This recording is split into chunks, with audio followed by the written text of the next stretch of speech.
All right, everyone. Thank you for joining us tonight. I know it's been a long day for some of us. I definitely don't have 1 hour of content, so that's good for not having a long meeting. We'll also be able to answer questions if you brought any to the meeting tonight. Today is not the end of our project, it's just the end of today. So this is a summary presentation about what was discussed at today's workshop meetings. This is the last of the currently scheduled workshops. We have not come to the level of conclusions and that we would like to be at, and I fully expect additional work to come after this. So I would anticipate that December 2nd date gets rescheduled moving forward. We do intend to keep working with everybody. I don't know yet how many meetings additional we might add, or if there'll be virtual or in person. So please stay tuned to Summer Voice, and we will make sure to send out an email to everybody that's signed up and all of the stakeholder groups to make sure that whatever format our meeting series takes on in the future, that all of you can remain participating and aware of all of the work that's going on. So likely rescheduling this December 2nd date to continue working. At the beginning of the morning, I talked about probably the easiest of our deliverables is a slight adjustment to the Summer Vision map if we pursue all of the other efforts of this project. Those would imply that we should take a consideration of these parcels right here, which are the campus of Somerville right now, and potentially change them to the enhancement district of Summer Vision. I've also included the block in the middle here that currently has the church and a lot of homes. We could leave that out. You'll notice portions of it are already in the enhance area of Summer Vision. These are less specific maps than, for instance, the zoning ordinance map. These imply intent about how we're supposed to apply city policy to different types of areas of the city as it relates to the amount of development or infill activity that may or may not be happening. So areas in orange or yellow, depending on your eyesight, are areas to conserve. And while there still is some amount of small-scale infill happening, it's designed to match the existing character of the neighborhoods today and not be massive character change. In blue areas, those are areas to enhance. Those are areas where some amount of infill development is going on and some amount of character change is going on, but not to drastically transform the character of any area that already exists. Those are areas to transform, and they're not on this map because the eastern side of the city that's actually cut off further, Boynton Yards, Union Square, Brick Bottom, Interbelt, Assembly Square, those are all areas to transform. So one of the things we're talking about here has been whether or not to bring this into the enhancement district so that a infill development project could enhance the area. But we are not talking about Assembly Square redevelopment of this area. That might mean that there is some tall buildings, but they're not as tall as the high-rise buildings that we might see in Assembly Square or Union Square or Boynton Yards. We're not talking about the same scale of infill development in this location, or potentially in this location. And that was pretty much it for the opening hour where we come together and regroup. We did talk about some findings from the civic space meeting that we had the day before, and we talked about wanting to revisit the mobility question. There are still a lot of outstanding questions about the amount of motor vehicles that the potential redevelopment could attract to the city and how we deal with that potential traffic. We understand that everybody would like to revisit that topic, and we intend to facilitate that conversation to happen. This morning was primarily focused on infrastructure and sustainability, and so we invited the engineering department and the Office of Environment and Sustainability to come give two kind of overview presentations. Many months ago, when the city began's the wrong word, but really intensely it started engaging with everybody about a potential redevelopment at Somerville, we were unsure whether or not the infrastructure in the city could handle redevelopment like what was being proposed, based off of what we already knew about the existing infrastructure capacity at that point in time. we needed to look at what might be able to happen here, because most of our efforts to improve the city's infrastructure have been to align with our planned redevelopment of the existing transform areas. So being that we're considering whether or not to change our original intent for this area to be now enhanced, was there any kind of infrastructure question outstanding about our ability to absorb that additional development? And so the engineering department came and talked to us about really 3 different things. One is wastewater, and Kevin's here in the front row, so if I lean on him a little bit, that might happen. Was wastewater in the sewer system, fresh water, drinking water is probably the better way to say it, also fire hydrants, and then also stormwater. Those are the 3 different ways that we have to plan around water. And this is a 10-year storm flood impact map that shows you that really the area along the tracks, and then including the Summer Nova campus and south, has a problem with storm rain events. When they're intense in a short amount of time, it causes the kind of like surface level flooding that all of you have probably already experienced in these neighborhoods. And so we need to plan around that for the campus. The good thing that we found out was that the sewer system itself has enough capacity to absorb this scale of development.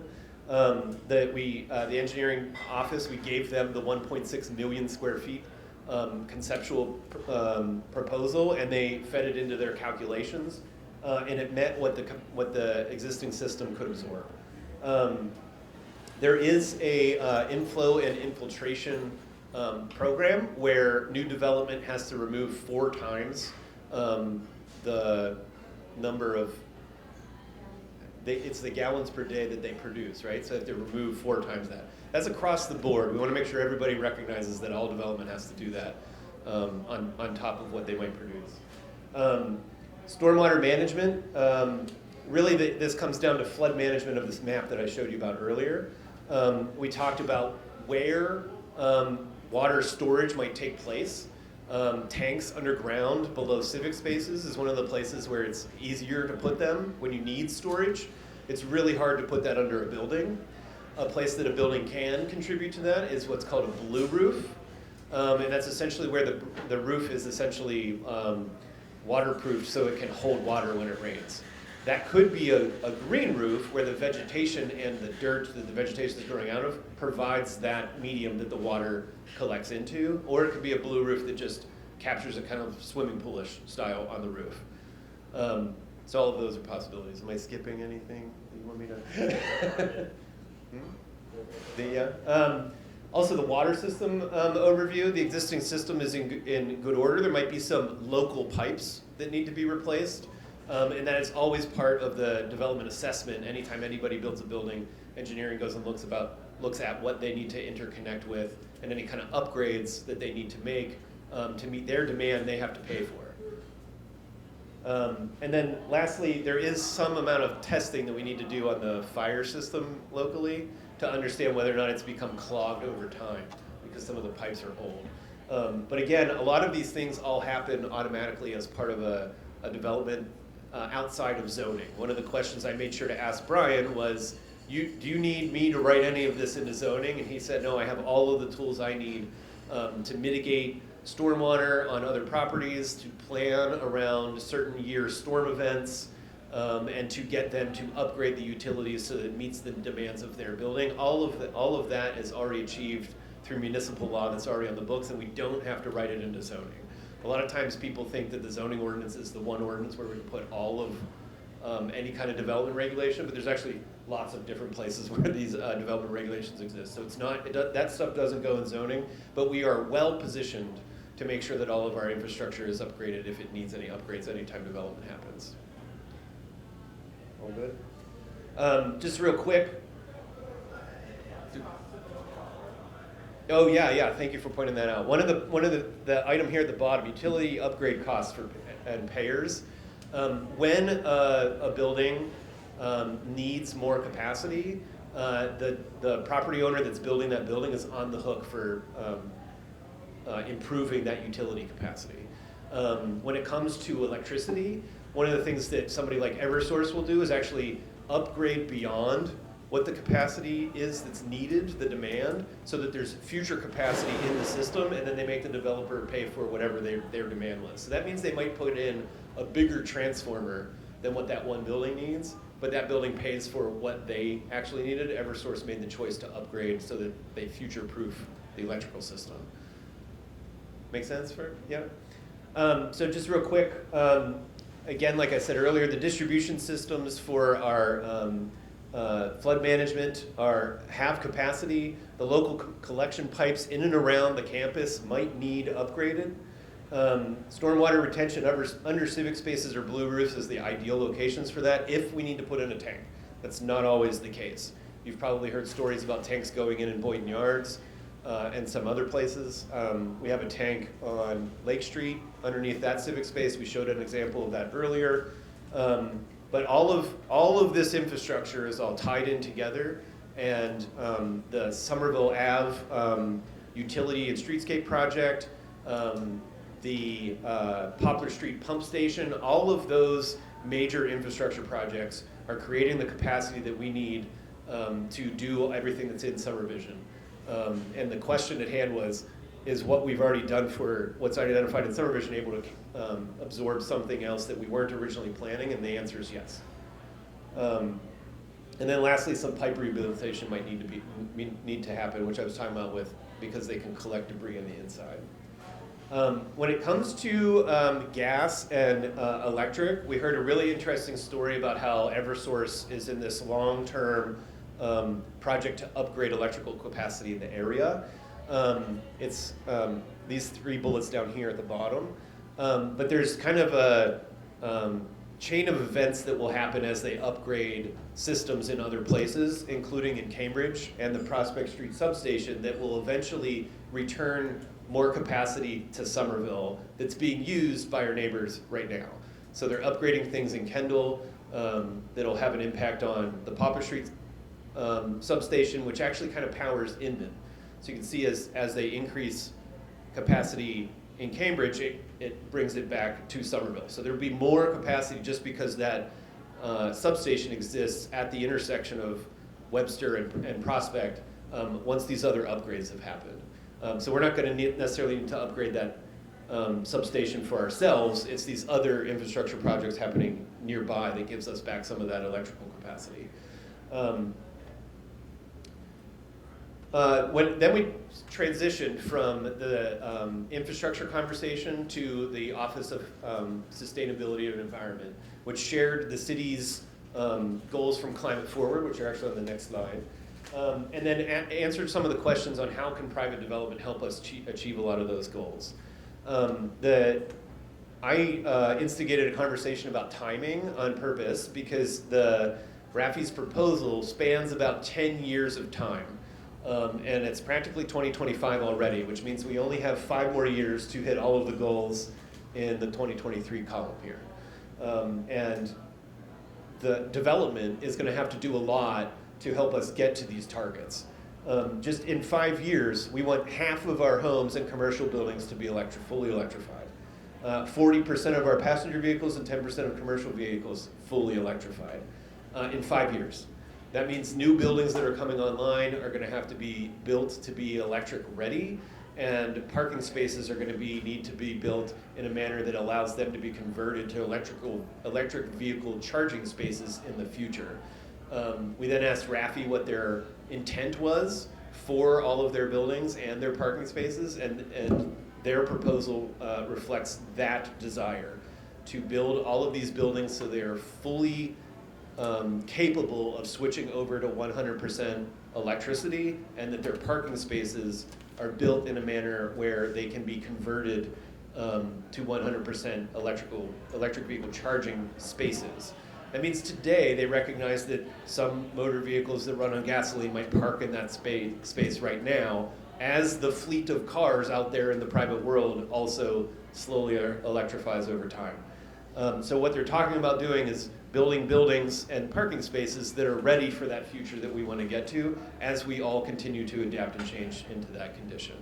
Michelle's got a question. Yeah, will there be a certain amount of spaces already for the cars? The question was, will there be a certain amount of spaces already for electric cars?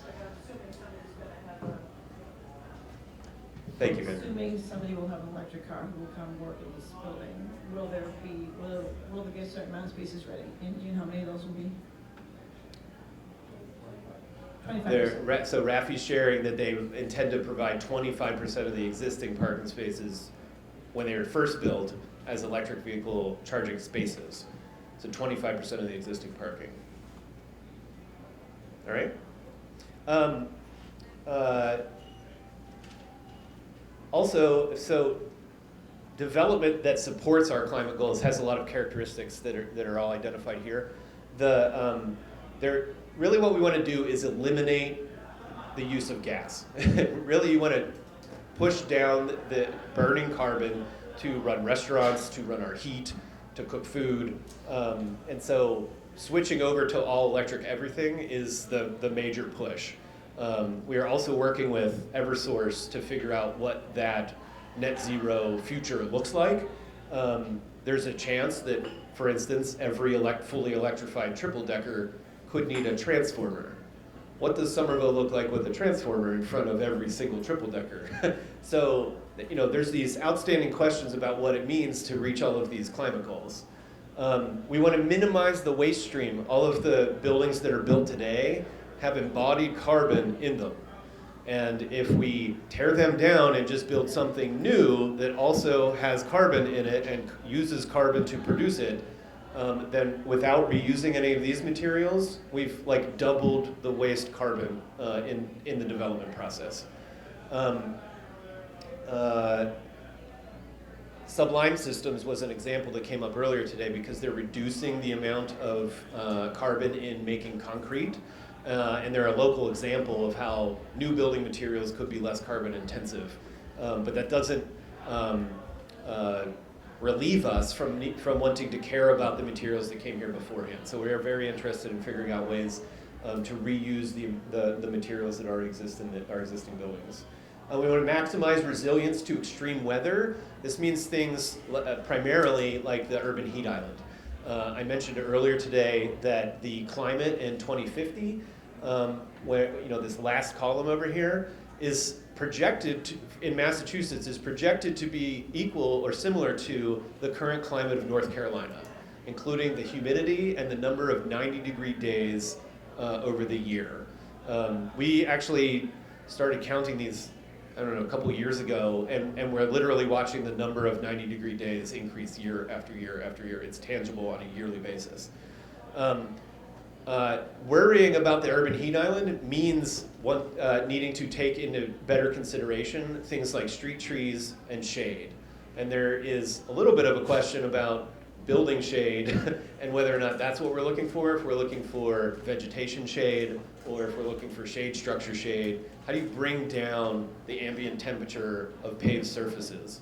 Because this is a heavily paved campus. So we need to make sure that we're paying attention to the urban heat island just as much as we are the flooding risk. Urban heat island is less visible, but it's just as much of a killer. And then I wanted to share what the city provided, kind of a summary of its own feelings about some of the measures that could be in the overlay district. And so we put these up here kind of in bullet point format. I'm not sure if we left any off, but if so, highlight it, we'll add it back on. But we don't believe that this is a transform area, like I highlighted earlier. It's not the same as Assembly or Union or Boynton Yards, but it may be an enhanced area. A lot of what we're talking about is infill that makes this place better, but not necessarily totally transforms its surroundings. And that's really what is called for in those other neighborhoods and not really here. We think that there needs to be a required alley on Block 2, and that Perpersey and Tyler Street need to be extended. Perpersey between potential two new buildings extending to the tracks and allowing vehicular access into the new buildings. But also Tyler Street extended east-west, and so that it intersects with Park Street, meaning that Frost Alley and Tyler Street will essentially create this new lateral street through the campus. We think those should be required. We think that Park buildings fronting on Park, Dane, and the Block 2 side that's backing onto existing houses that front Somerville Ave should all have upper story step backs. We didn't write exactly what they are because we can still figure out the details of what that might be. But we think those streets are narrow and would benefit from having the upper stories of buildings peel off once they get so tall. I wrote 8 stories max here, but I don't want to come across as we're proposing that every building should be 8 stories. That's probably the upper limit in my mind about what an enhancement area is, but also a mid-rise concept, not high-rise, mid-rise, and not low-rise. Well, what's in the middle? There are different opinions about what that might be. I tend to think of anywhere between 3 and 8 stories as kind of mid-rise. You're starting to push that limit, especially in certain areas with that upper amount. And so one of the things that we talked about here in our perspective, that all 4 of these blocks don't need to be the same. They could have different building heights, they could have different story heights, and they could have different massings. I see a couple hands going up. Go ahead, Michelle. So we just have to remember that we have to stop talking about these things in stories and start talking about them in feet. Total feet, yep. Because if a regular stories of what we think of as a house, or even just like a regular building, even the vacant building, it's way, like we're talking about 25 stories, 1, 2, 3 floors, and then 18 for 5. So that's a lot bigger than a regular building people would think of.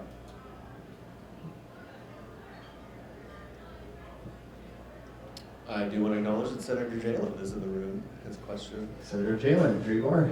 I didn't hear an answer to the question about how tall 8 stories means to you when you say the city considers 8 stories a maximum. So What does that yeah, mean? it'd be more around our mid-rise districts. So I would take 2 of the upper floors of the MR6 district and add it on top of that, whatever that number would be. One of our staff can get that number. I'm listening for feet. Yeah, one of our staff can get that number right now. I'm not asking for whatever numbers Russ gave. I want the MR6 district with 2 of the upper floors added to it. The upper floors in the MR district are all estimated to be the same. I believe they're 12 feet, and the top floor was estimated to be 15 feet. So if you find the total building height permitted for a MR6 and add 24 to it, that would be a good estimate.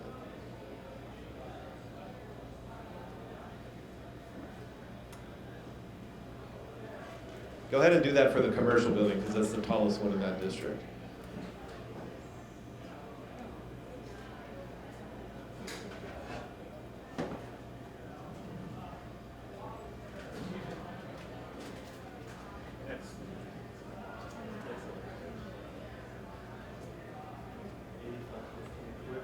An 8-story building could be up to 100 feet if it was 100% commercial.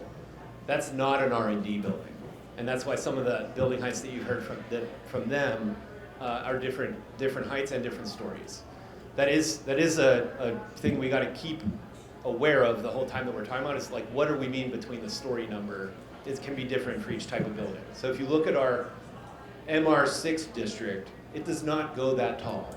We stop before we reach the maximum height that I'm talking about. But if you're looking for what people might look at and call mid-rise buildings, that's that range that I would say.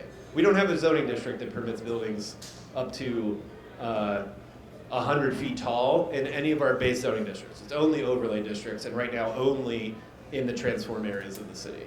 Everything's shorter than 100 feet.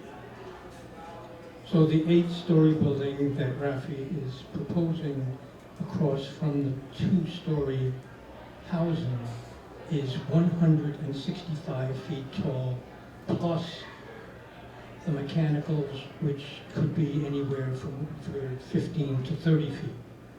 Yeah, mechanicals are definitely on top of that. And the reason that that total building height difference exists for that 8 stories versus the one in our base zoning district is because of their individual floor-to-floor heights. So in those situations, we should understand that every 8-story building is not created equal, and that's why understanding the total building height is also valuable. When we regulate building heights. We regulate the minimums to make sure that there's a quality level that is achieved, because the building code lets you go down to 7 feet 6 inches, and that's not always the ceiling height we're looking for. And then we have a minimum height for individual stories, and then a total height for the building, so that a property owner can decide themselves how many total stories they can put in that building height up to the total permitted. So they could make their own stories taller within the same total building height. Does that make sense? So if you were permitted 100 feet of building and 8 stories, you could decide to build 7 stories at 100 feet tall, or 6 stories at 100 feet tall, or 4 stories at 100 feet tall. That building height is still permitted, even if you overbuild the height of your individual floors. So you'll see this in a moment. We have some of the updated massing diagrams with a lot of the building dimensions added to them. Those actually just came in as we ended the last session, so I do have a little preview here for that. So all of the pictures you're going to see just tell you straight up the number of feet. They don't even tell you the number of stories. You could count them yourself, but we didn't label that. So the concept, eight stories, maybe write mid-rise there instead. Our concept is that this is not high-rise, it's mid-rise in nature. And that all 4 blocks should take on massing character that is responsive to its surroundings and sensitive to its context. We like the articulated architecture of the Landmark Center, and kind of hand in hand with that. Personally, aren't worried about the floor plate size, because the buildings that are already there are already that long. And we think that the new architecture that replaces the existing buildings will be better than what's there now, especially if it's better articulated, like something like the Landmark Center in Fenway. So if you can think of that building, it has a lot of fluctuation in the depth of the facade, where it puts the weight of the building. It has a central tower feature. We would like to see articulation of the building, so it's not just one flat, long wall. We think that this was primarily a commercial district. The fabrication district overtly does not permit housing. When it was created, housing was understood to be the thing that brought the highest return on investment, and could actually, like every building that has artist studios in it is actually probably ripe to be rehabbed into luxury condos. And so the fabrication district specifically didn't permit residential to protect the district from that residential threat. And so we've always thought about this area, even if it got new zoning dimensions, as a commercial area. However, a lot of you have talked to us about the potential for residential, and we haven't closed the door on it ourselves. We still think about the district as commercial in intent and nature, but maybe there's residential permitted for the adaptive reuse of a historic building for artist reasons. And then they could earn residential density by doing something that's a community benefit.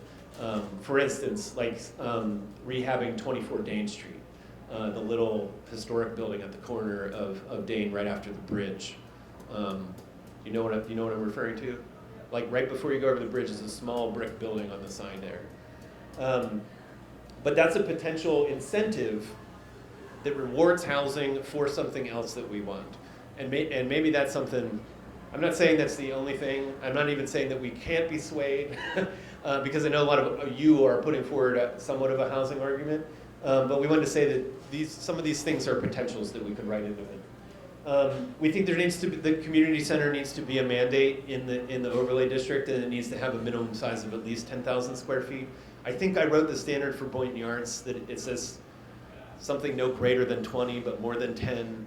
That came out of research from Washington State, where they were trying to build a lot of community centers, and they did an analysis about how big should we require a new community center to be, and it fell between that range depending on the type of community center.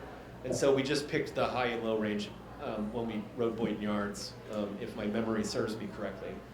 And then we think that the base district that we propose, the R&D district, has a 10% ACE requirement.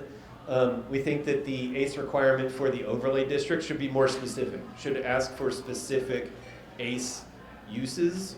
I showed a picture of unfinished building space which I don't think is in the deck anymore. But my argument is that that's all the further I can go with the zoning ordinance. I can make somebody designate a portion of their building as being set aside, intended to be occupied or intended to be rented to ACE uses. I can't guarantee it, and I can't make them build for a specific ACE use. That goes beyond the reach of normal zoning. But we can do this in an overlay district. We can ask for specific ACE uses, and so my argument would be that getting specificity is better than an unspecified larger amount. That's my argument. I don't know whether or not you agree, but that's what that bottom line represents, is that I think more than 5, I don't know what the total number should be, but I think it should be for specific things that you're all looking to get out of the development, not the like open-endedness of a percentage requirement. So that would be what we are advocating, and we put this out there to try and instigate a lot of conversation from all of you. There may be more ideas, there may be adjusted numbers, there may be bullet points missing from all of this. But we intend to continue working together to try and figure out whether or not we can come to consensus about what this overlay district would be. And then I wanted to show you these updated massing diagrams. So what I believe we have now in the background, there's been 2 weeks of generating these as more and more requests have come in. I believe these exist for 4 stories, 5 stories with 1 story stepped back, 6 stories with 2 stories stepped back, and then a couple of versions of different massing trying to maintain 1.6 million square feet that Rafi has also provided us. And so the whole deck will have every view, there are 10 of them, with all of those options for you to look at and kind of hopefully emotionally respond to without knowing the dimensions, but we're going to give you all of the dimensions so that you can also understand what they are from a numeric point of view. I would really love to know whether or not you hate this because of what it looks like anyway. I know I keep beating this to death, but then whether or not it's 78 feet instead of 75 feet. That's meaningless. The numbers are meaningless if you hate this anyway, and I need to know what you guys hate. So like I said, all of these graphics are in the deck now, and then they all end up labeled at the end, so you can actually make judgment calls about these numbers. You can see what a 10-foot step back looks like there, right? So 78 feet plus a 10-foot step back, and then more building stories. So all of these points are labeled, and they tell you what the step backs are on each slide. And then this is what I was talking about with examples that Rafi was providing. This is one of the slides that was from a 1.5 million square feet example. This is a 1.6 million square feet example, but so is this. And that's the kind of exercise of massing diagrams to help you visualize these different options that might actually all be the same amount. So you're going to see a couple examples that are all 1.6, but they don't all look like these versions. There's 3 or 4 in the deck. And 1.6 is the most that anybody's been talking about right now. But I wanted you all to see what these look like. One of the things that we want to put at the end is a reference to buildings that you all might know. We're trying to figure out what the best way to do this might be. I showed everybody in the earlier session a picture of the Landmark Center in Fenway. This is the building plan of Landmark Center, and I put a red dotted line at 78 feet, which is the maximum height of the proposed R&D district, and also what's labeled on some of these, right? So when you see 78 feet there, you can line that up with the Landmark Center at 78 feet. We're also going to give you the plan sets for buildings that you know locally, even potentially some photos where we can draw where that line is, so you can make a relationship understanding between knowing the dimensions on these buildings and other buildings that you can go out and see there in the real world. We're a little bit sensitive to buildings that we all might hate architecturally that might show you a massing or height that is something to learn from. So I want you to try and separate those in your mind. If you hate what a building looks like because of its architectural skin, try to set that aside when you're thinking about the building height variable, because that's really what we're trying to get at here, not the way that it's clad, what its windows are, what material the walls are made out of. But when we give you all these other buildings, if you hate the Landmark Center because of what it looks like, try to let that not color your opinion, because what we're trying to understand is the differences between massing and height. So that's what you'll get when you get this deck. It should be also loaded with a bunch of other plans that give you kind of a reference point. Any questions about that?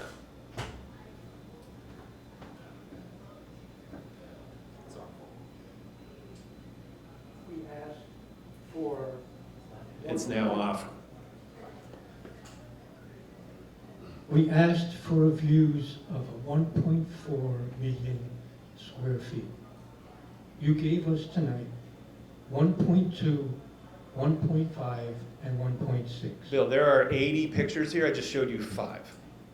The rest of the deck's not there. On the Somerville's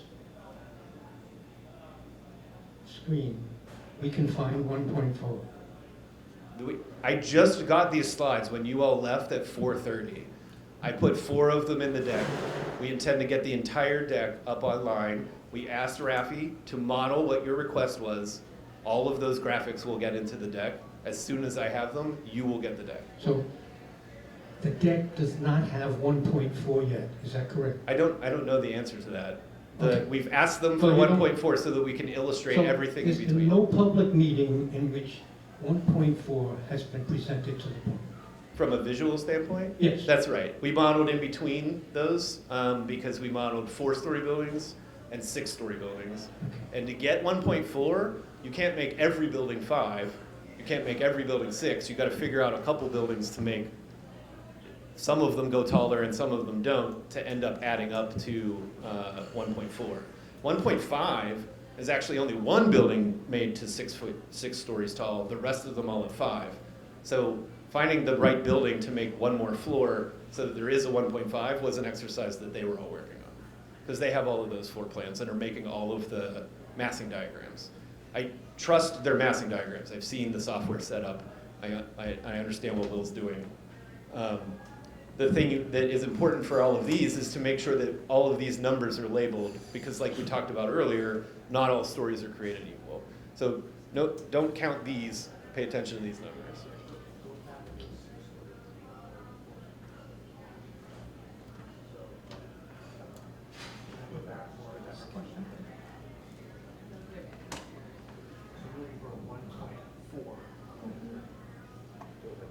So, I'd like to say something about the landmark building, the former Sears building, which is. Yeah, which yeah, I it's a actually Sears like building. that building, because it reminds me of my childhood in a lot of ways.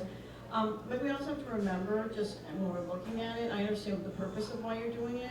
It's also not in the middle of a very congested neighborhood. So when people are looking at it, it's not, it's not exactly the same. And I know you're not trying to do that, but it's a little bit of Yeah. stretch, right? Yeah. Okay. We're trying to give you all as many examples as we can that are similar in height or similar in mass, similar in length, and then also give you ones that you're all familiar with because they're nearby.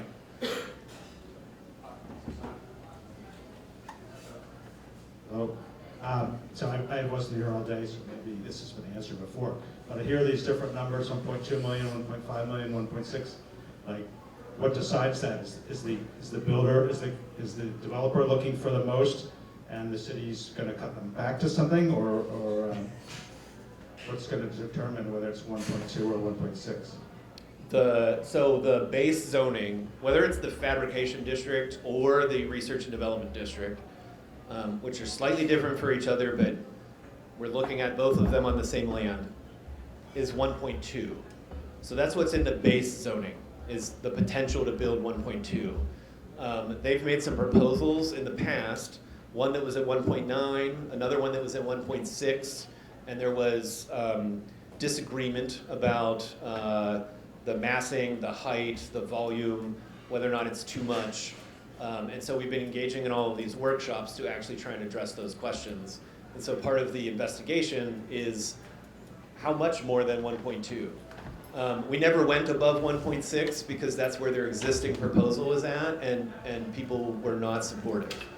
There was a split opinion about the prior proposal, which topped out at 1.6. So we've been talking about in all of these meetings versions between 1.2, which is capable of being built in the base zoning district today, and up to 1.6. And that's why Bill's asking for a 1.4, because we hadn't gotten to that one in the interim versions. So is the 1.2 kind of an of right sort of thing? maybe not exactly that, but. They need a permit, but effectively that's the entitled square feet already in the zoning. Okay, and so the larger ones, presumably the developer would like to do, but they maybe have to sweeten the deal for the city somehow, or? Yeah, I mean, This is all about. they're looking for, they're proposing an overlay district. That's typically how all of the overlay districts work. As an example, in Boynton Yards, we permitted unlimited building height essentially and unlimited density because we wanted a lot of open space in that neighborhood. And so we told them, okay, we're gonna trade open space land and let you, that volume you're putting on top of the building and going taller. Here they want to do the same thing. There's things that they want to achieve and they're looking to try and get to a certain massing that'll let them accomplish those goals. And some of our own interests are moving around that massing. For instance, there's been discussion about a park where the buildings meet the bridge at Dane Street, essentially. That park would remove potential building volume that could be in that location instead.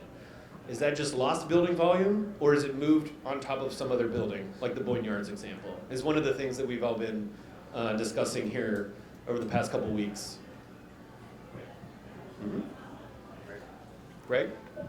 Because I think it is a little bit confusing, but you, the city, not Summer Nova and what they submitted, whatever the city writes in this overlay district, that's what defines it, right? That's true, yes. Right, Yeah. and you're writing that, not. Our intent is to write an overlay district that is based on the consensus that we hope to come together with all of you to achieve all of these goals. Yes, we intend to write that to achieve all of these goals, yeah. Okay.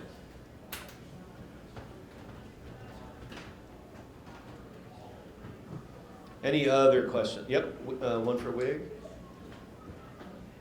Yeah, I have 3 questions. Is that working? Yeah. Okay. Why don't you just leave it on? Because other people turn it off on us. Yeah, Oh, it's okay. okay to leave the mic on. Okay. So I'm going to ask a simple question first, and then a wild card, and then a kind of overall development question. So the simple question is trees. And I always looked at Casey Tree Foundation from DC, right? Aunt Casey saw 2 pictures, one when DC was fully treed, and then one at the time that she saw the picture in the Sunday paper, and she gave a ton of money to start the Casey Tree Foundation to re-tree all the streets in Washington, DC. Now, obviously, trees give you a quick benefit in a lot of different ways. They give you shade, they give you more comfort for people, they kind of look better, they're good for climate.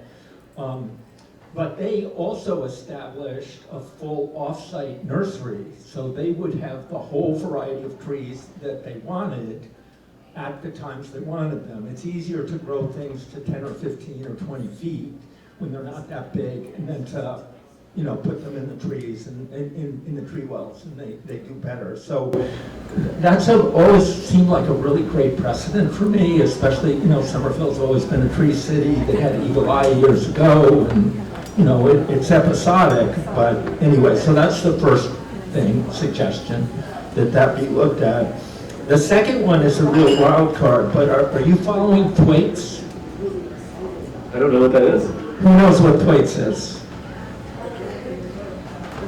Okay, well, the largest ice shelf in the world, the West Antarctic ice shelf, broke off a couple years ago.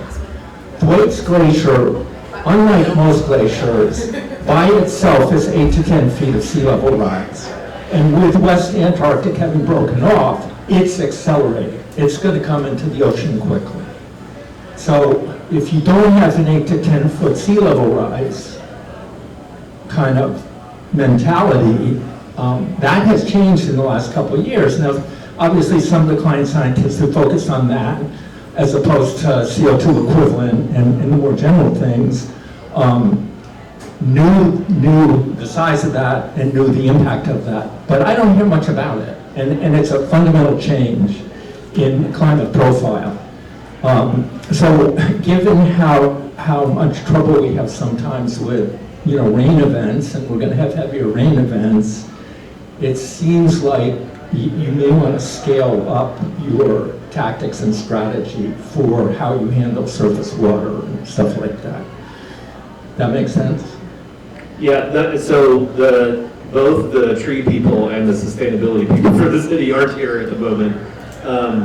I know Vanessa would totally want to talk about Casey trees.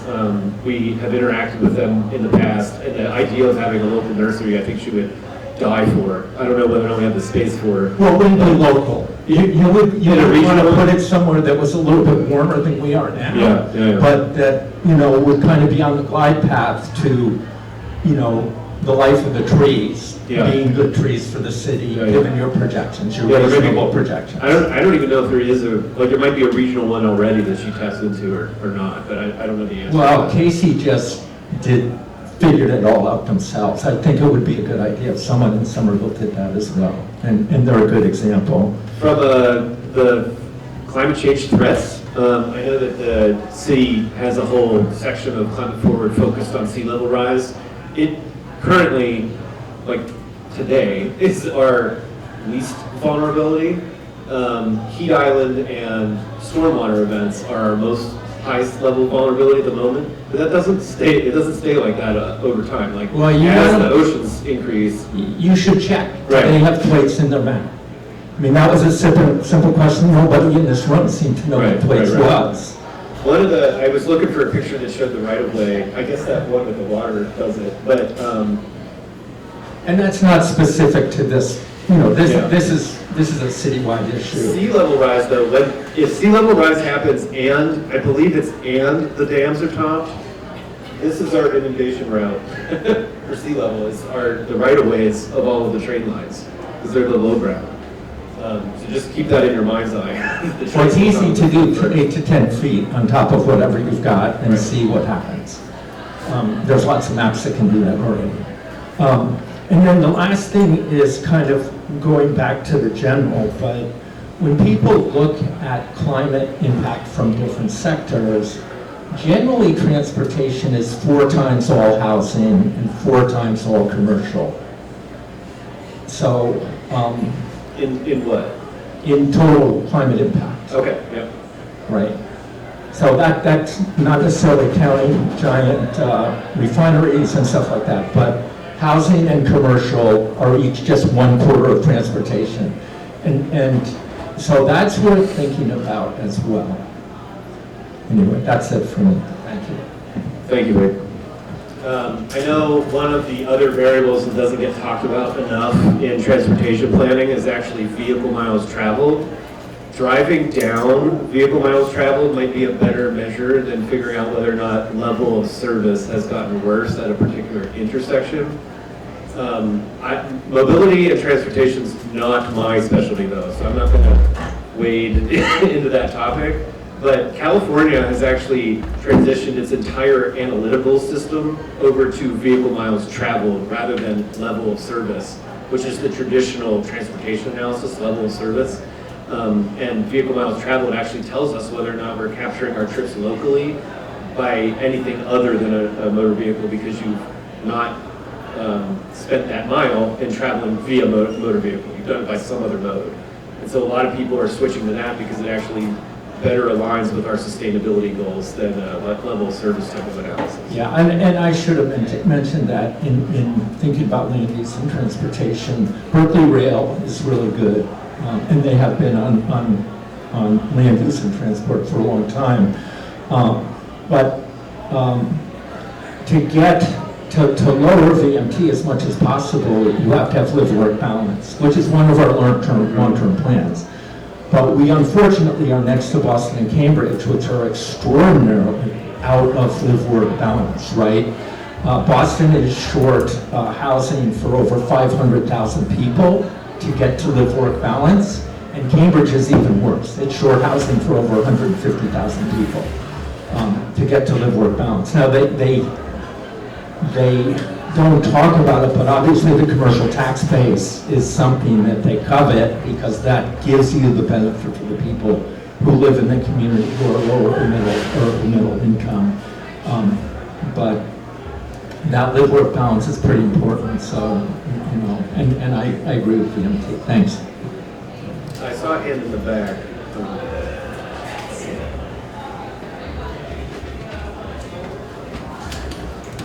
Hey everyone, Crystal Huff. I've been listening online for most of today, and thank you so much. I still am not confident of whether we are talking as a community about how to future-proof our zoning plan, and by that make a plan for what Summer Nova might be limited to or constrained by in terms of the options on Summer Nova campus, modulo that I believe at any point they can decide to sue the city and change things or try to change things through extensive lawsuits. Do I have that captured correctly? We're trying to figure out what our constraints are for what we as a community want for zoning, modulo, like terrible things can still happen, but if we come to it as a community in partnership, we might all get better outcomes, yeah? Right, the only way that a zoning amendment can be appealed is on procedural grounds.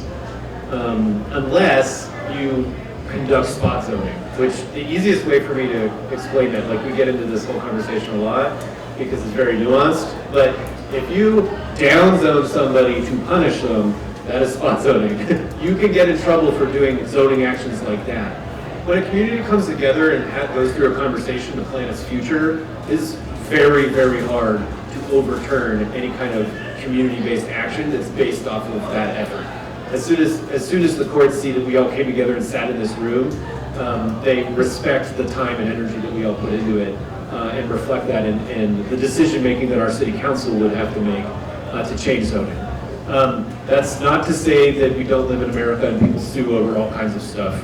But I think it's more complicated to undo the city's plans when it's come together and planned than the question might have implied. But procedural, like if we messed up advertising the hearing or didn't properly allow people to talk at a hearing or something like that, those are procedural grounds that you can have an amendment appealed over. But the policy, like even the courts look at the municipality as in the right unless the accuser can prove otherwise. So you're given the benefit of the doubt that you did things correctly and that it represents policy that's guiding those decisions. Cool. So I think my question is, how do we figure out how to formulate good community response and guidelines and hopes and wishes and codify them and remember all of our various priorities of future-proofing for climate change, housing density, wanting to feel like we still live in the same neighborhood, everything about Somerville that we love, how are we doing this? And that's a question for the room in general. I'm not sure we can codify that answer in zoning.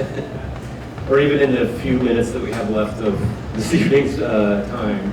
And we do have a question from the online audience. I'd say when it comes to implementing our goals in Summer Vision, we try to routinely track progress towards Summer Vision. Policies that are implemented, dwelling units created, new commercial space generated, parking that's reduced, trips captured by transit. We try to measure as much as we can on an ongoing basis so that we can watch our progress towards Summer Vision. And we're supposed to come back together as a community every 5 to 10 years and update that document so that it doesn't diverge from where we want to go as a city. That document is static unless we decide to update it. And it'll better represent our own desires if we continually update that document over time. Yeah, we have Aaron online. Aaron, if you want to unmute and maybe call your question. No, I figured it out. It's fine. Go ahead. Okay. All good online? All right, I know we're running out of time and our venue is going to kick us out shortly, so I don't know if there's any last minute questions that anyone might have. But again, this is not the end. This is just a summary of what we discussed today. I will highlight that the last slide here at the end is just the schedule. And like I said at the beginning, we most likely intend to reschedule this last meeting because we need a couple more opportunities to come together and discuss things. We didn't get to all the conclusions that we wanted to, and so we're not going to show up on the 2nd and pretend that we did, or force feed something to all of you. So we want to have facilitate those couple additional conversations and then regroup. I don't know the timing yet, so we'll be in touch with everybody via email and the Summer Voice page. And so if you haven't signed up yet, please, Dean has taken down contact information from the sign-in sheet, and we'll add you to the sheet. So if you want to stay notified, please please go ahead and do that. One last question. Yeah, hi. This is just something that occurred to me yesterday, which was, as you'll probably know, the Green Line extension was mandated by the state. It happened many years after it was supposed to happen.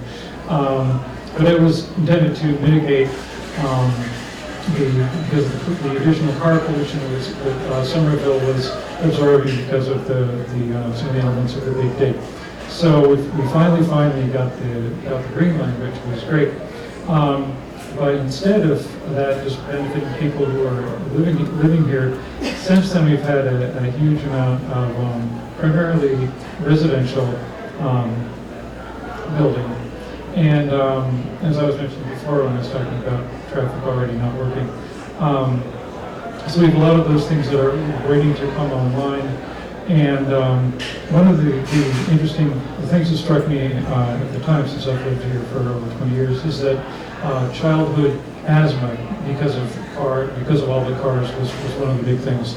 So we're moving, ironically, into a situation where we're talking about bringing in a huge amount of more cars due to all kinds of projects that are already in the works, not even counting this. And it struck me as a bit ironic also that we're talking about many more trips would be necessary to a community center which is oriented towards youth. So we went from a situation from all the stuff to get the Green Line for climate mitigation, and then now we've got youth who are back in a polluted, situation where you've got cars idling, and I just think it's kind of an interesting observation.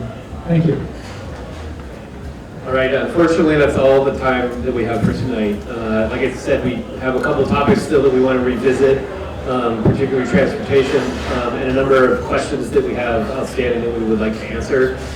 So we'll be in touch with all of you for additional meetings and what the format will be going forward. So please stay tuned, and we'll talk to you all soon. Thank you for attending tonight.